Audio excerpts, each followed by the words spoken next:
Hello, this is Pat Trueman. I'm director of the War on Illegal Pornography and founder of pornographyharms.com. And this is a part of our series of interviews with experts on the issue of pornography. Our guest today is Dr. Janice Crouse.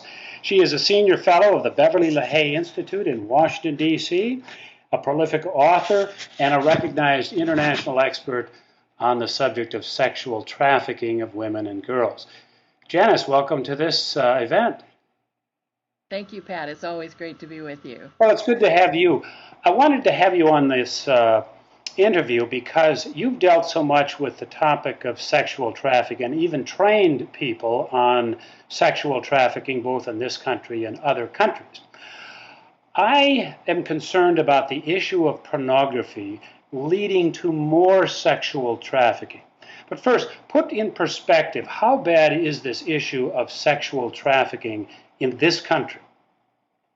In this country, it's a huge problem, and ironically, very few people know that. You would never recognize the problem if you looked at, for instance, what's going on in the Department of Justice and what we're doing in the government in many respects. But the truth of the matter is the United States has led the fight against sex trafficking around the world. With our Trafficking in Persons report that comes out every June, we evaluate every country to determine how well they are using the laws to curb trafficking, how well they are protecting the vulnerable girls and women, and we evaluate to see how the government is cooperating with law enforcement to make sure that women and girls are safe. What kind of a grade do we give the United States? Well, the United States has gotten a pretty good rating, actually. There are people who wonder if that rating is deserved. We are a Tier 1 country, which means we have done very well in curbing sex trafficking in this country. And we have. I have to say that the ease of getting into this country with illegal girls has very much declined in recent years because we've become aware of the fact that people who are criminals are bringing girls in through the airports. They're bringing them up through Mexico. So it's a major problem, and the United States is addressing the problem. And I suppose we do deserve this Category 1. But we still have in this country a tremendous population of minor girls who are caught up in this web of sexual trafficking. I've seen estimates as high as 250,000. Major problem. It's a tremendous problem. One of the things that has been a new development, Pat, is that we find more and more girls who are born in this country, raised in this country, middle-class girls who are saying that, I'm giving sex away, why don't I earn money from it? And so they are willingly prostituting themselves. And a disturbing intersection is happening between pornography and sex trafficking and prostitution.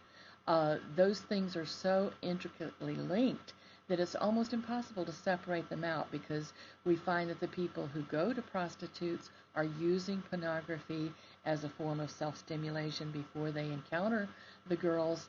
When the girls are sex trafficked, the pimps use the pornography to get the girls ready to show them what's expected of them.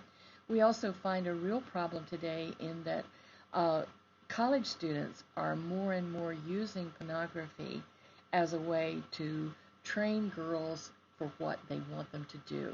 And so we're seeing pornography used as a tool to enslave girls and to entice girls into promiscuity. So the connection of pornography is really men are spending a great amount of time on pornography. Not all of them then go to prostitutes, but many do. And then with the prostitutes, we don't have enough women in this country who would voluntarily become a prostitute. Many of those women are sexually trafficked. So it's pornography to prostitution to sex trafficking. Is that correct? That's exactly right. Very few girls in this country would be willing to sell themselves as a prostitute because they have many other opportunities. What we find is the demand for prostitutes is so extreme, and there's just an unending demand. And so to get the girls who are willing to do that, they have to turn to trafficking because they go for vulnerable girls who have very few other options, who have been brought up in circumstances where they're not aware of the dangers that they face, and they are more vulnerable to the kinds of offers that the traffickers make. For instance, they might say, "You're a beautiful girl. I have a friend who's movie producer. I'll bet I could get you in a TV series. I'll bet I could get you into movies." And so the girls fall for that line because they're in circumstances where they don't know the risk that they are taking.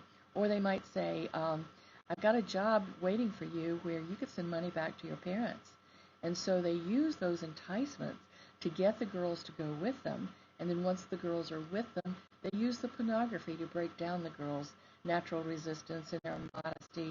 And they train the girls with the pornography so that the girls then have their defenses lowered, and then they begin attacking the girls.